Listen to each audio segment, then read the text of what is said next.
RTP. 7:11 de la mañana, ya tenemos con nosotros a Gabriela Guerrero. Ella es politóloga internacionalista, también es directora ejecutiva de la Politeca, yo la sigo en redes. Vamos a hablar el tema de la elección de la Secretaría General de la Organización de Naciones Unidas. Buenos días, Gabriela.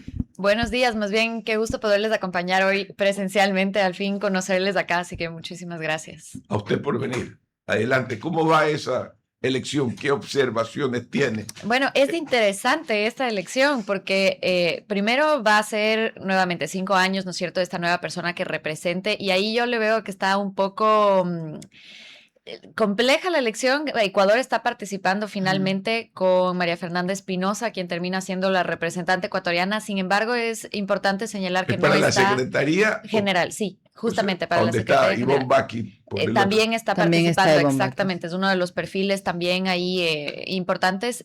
Y decía justo, Ecuador no está apoyando el perfil de María Fernanda, sin embargo, le convendría mucho también al Ecuador si es que logra ganar. Esa es la parte interesante. ¿Y quién le pone a María Fernanda en el lugar si no lo pone Ecuador? María Fernanda está participando con Antigua y Barbuda por la parte del Caribe, justamente porque ella ha tenido más una trayectoria como de la biodiversidad, del tema de mujeres, género, etcétera, etcétera.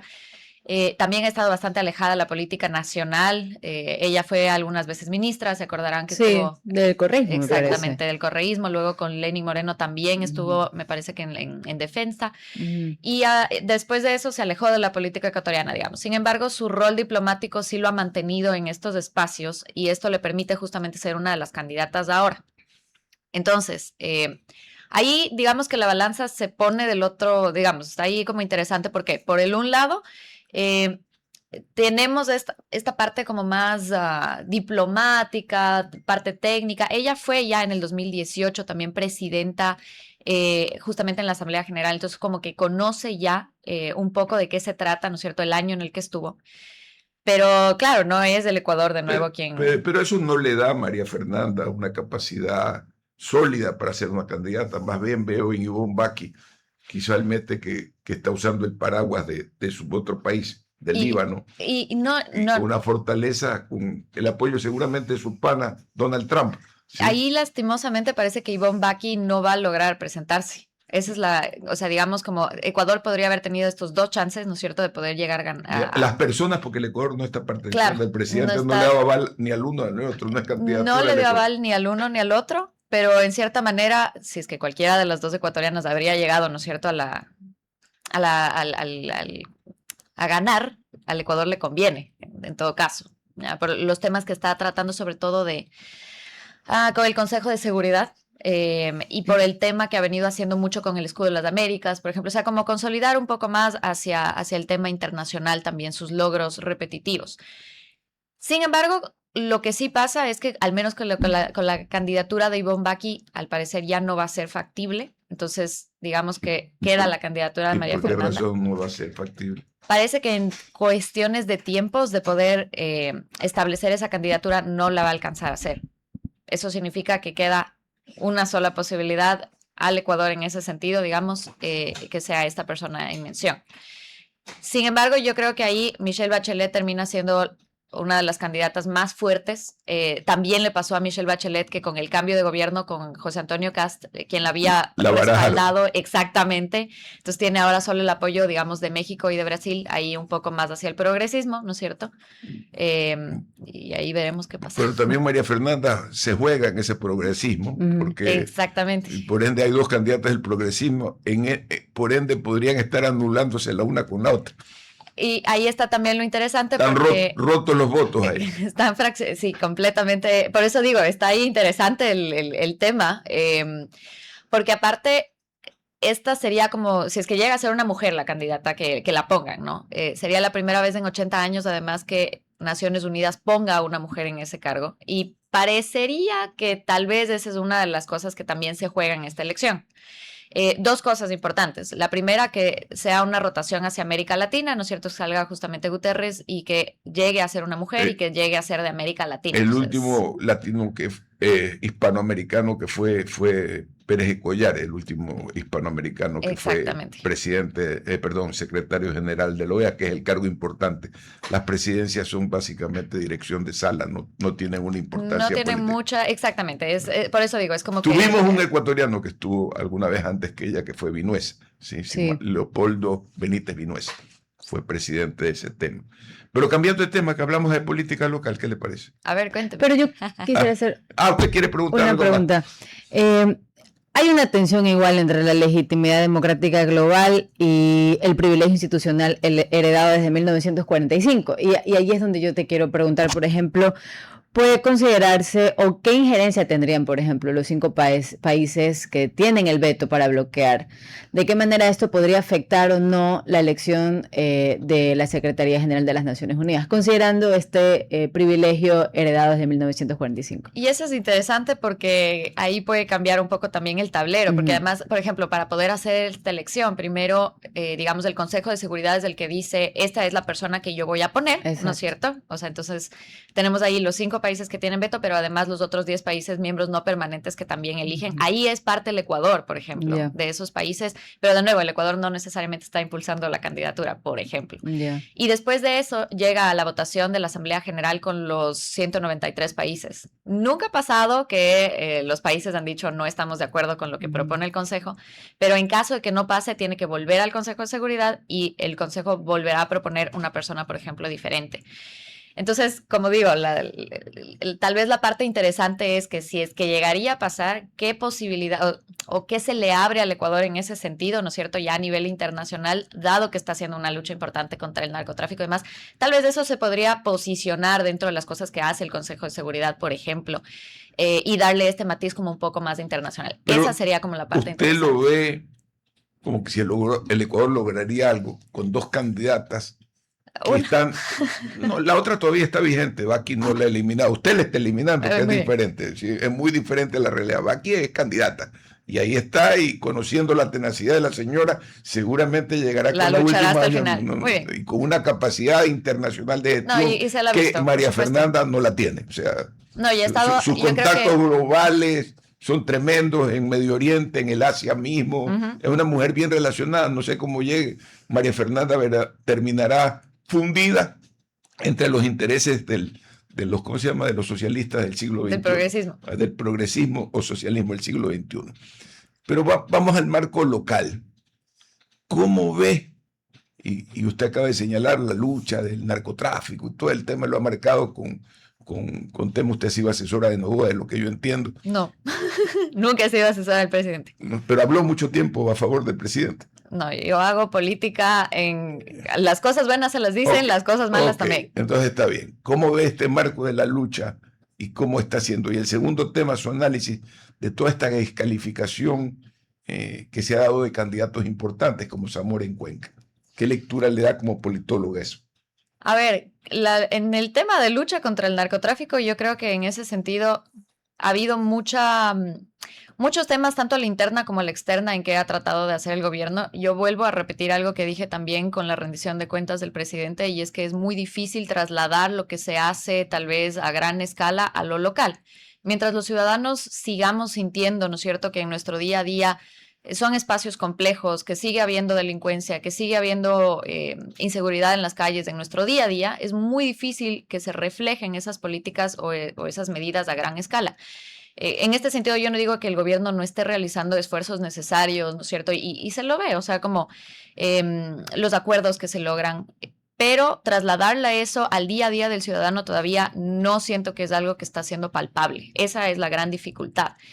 No sé si es que estábamos hablando justo del tema de Zamora. Yo vi, por ejemplo, hace 2 semanas sucedió justo, no era en Zamora, era en Morona, Santiago, un suceso, por ejemplo, en una de las UPCs.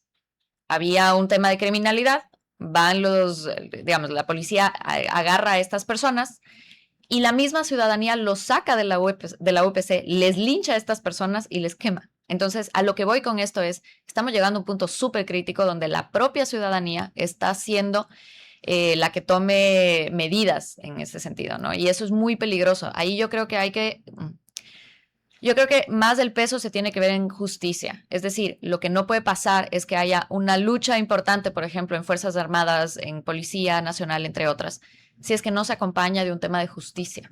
Porque si es que se siente impunidad, todas las cosas que se hagan, ¿no es cierto?, no servirán de mucho si es que no tienes jueces, por ejemplo, que estén apoyando a que los criminales permanezcan, por ejemplo, encarcelados. Ese es Claro, el gran por problema. ejemplo, y ahí en tema de justicia podría ser cuestionable las personas que están ocupando estos espacios. Por ejemplo, recordemos el tema de lo que sucedió con Villasís en su momento, todo lo que sucedió alrededor de su selección como presidente de la Judicatura, terminó estando Damián Larco, que en algunas ocasiones se le vio, por ejemplo, de militante de ADN. Entonces, ¿cómo terciar justamente lo que tú comentas? Estos esfuerzos que puede hacer, por ejemplo, la fuerza pública para recuperar un poco ese monopolio de la violencia que debería tener el Estado, cuando tienes una justicia que selecciona a, digamos, a sus principales de una manera que tal vez no sea la mejor a nivel técnico, por ejemplo. A ver, es que ahí tienen que hacer una depuración completa del sistema de justicia, empezando con el Consejo de la Judicatura. Lo que no nos puede pasar es que tengamos otro Mario Godoy luego, ¿no es cierto? A ver, es que no es solo él, el Consejo de la Judicatura, las presidencias del Consejo de la Judicatura lastimosamente han estado con procesos importantes, con personajes que terminan encarcelados, hay que hacer Wilman una depuración, Terán. exactamente. Entonces no es la primera vez, no siento que realmente se está haciendo una depuración. Yo entiendo que hay una división de poderes, ¿no es cierto? Pero al final sí le importa y sí le tiene que importar al presidente qué pase con el resto de las funciones del Estado.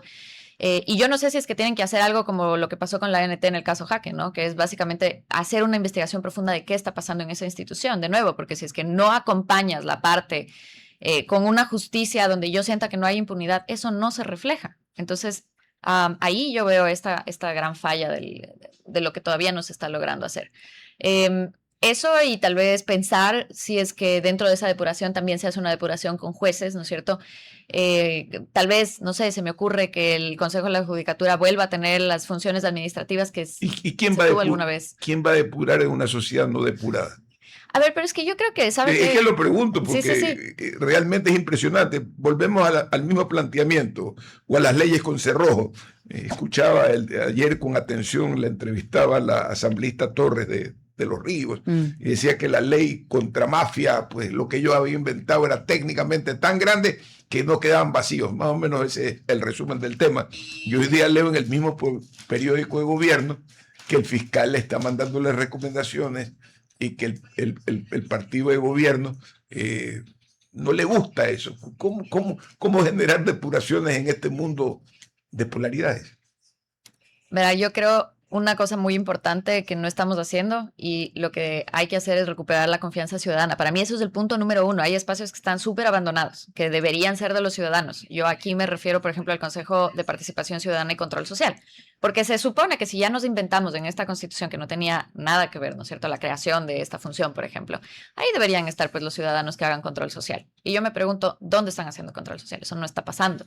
Entonces ahí deberían estar los ciudadanos probos, notorios, lo que sea. Se suponía que ese organismo de control social era un organismo que era de la ciudadanía y Claro. terminó siendo de órganos políticos.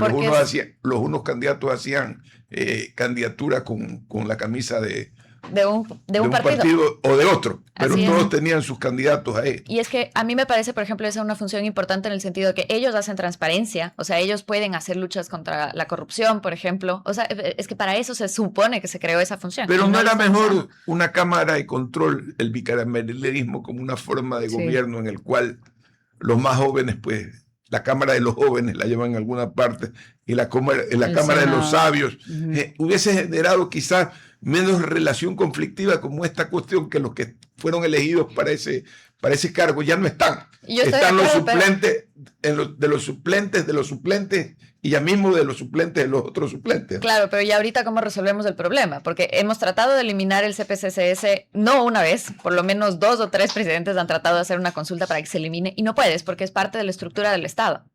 A ver, cuando se lanzó la constituyente, que el problema ahí era que no nos dijeron qué querían hacer, ¿no es cierto? Una de las razones era poder eliminar esa función del Estado. No puedes ahorita porque es de estructura, entonces tendrías que hacer una constituyente que cambie todo el tema. Entonces, cómo resuelves ahorita? Entonces pon mejores candidatos en ciertas partes. A mí me preocupa, por ejemplo, ahora nos vienen las seccionales, otra vez vamos a tener gente que no es técnica, que van a terminar siendo concejales, alcaldes, prefectos, y así seguimos llevando en mal camino el tema de la política. Algo? No. ¿No quiere ser candidata algo?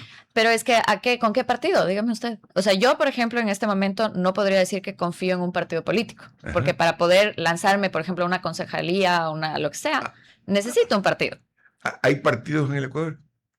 Hay partidos que funciona el sistema de partidos. Me refiero en el diario vivir, si funcionan. No, sí, bajo lo que se entiende organización común, que genera ideas, conceptos y proyectos para gobernar. Existe. No, en un partido político, esta organización debe tener primero nivel nacional, ¿no es cierto? Y muchos de ellos no alcanzan a tener representación en las 24 provincias.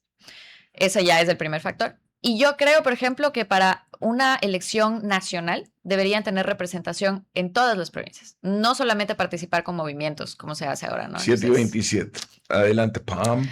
Yo quisiera hacer una pregunta justamente sobre el tema de liderazgos, porque claro, todo esto es una radiografía tormentosa de una institucionalidad que ha dejado pasear y pasar todo esto.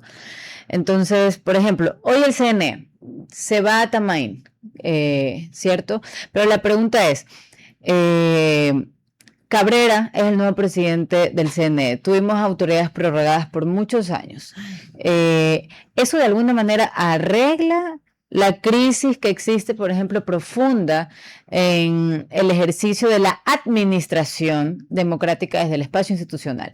Porque la pregunta de cajón es, ¿cómo así? ¿Cuál fue la coalición interna que falló en esa falta de confianza en Atamaín? Y no más bien hay que reestructurar la institucionalidad del CNE. Pero es que vamos 5 años represados. O sea, de nuevo, ¿quién tenía que haber hecho esa elección? El CPCCS. ¿No es cierto? Que también la atrasó 1.000 millones de veces. Exacto, entonces vamos como 5 años que ya debió haberse hecho esta modificación parcial justamente del CNE y no la hemos hecho. Entonces, ¿qué estamos haciendo? Jugando con las mismas fichas. Diana Tamaín no es que sale, ¿no es cierto? El CNE solo deja de ser presidenta, pero vuelve a ser vocal. Entonces, seguimos jugando con las mismas fichas. Lo que tiene que pasar es que se haga justamente ese concurso. Hay muchos concursos que están represados. Asumo yo que con las nuevas autoridades que tendremos en el CPCCS y dado que tal vez no se cambie el tema de las funciones. Tenemos un fiscal subrogante del subrogante. Exactamente. O sea, tenemos un montón de autoridades que no han sido seleccionadas. Por eso yo vuelvo, insisto, justamente con la pregunta que me hacían antes, si es que no empiezan a poner personas que valgan la pena en esas posiciones, o sea, para mí se vuelve focal en ese sentido, por ejemplo, el CPC, ¿a quién vamos a poner? Porque esas son las personas que todavía van a seguir haciendo un tema político muy importante. Le quedamos muy agradecidos por habernos acompañado en RTP 7:29. Con 4 segundos vamos al corte comercial. Muchas gracias. RTP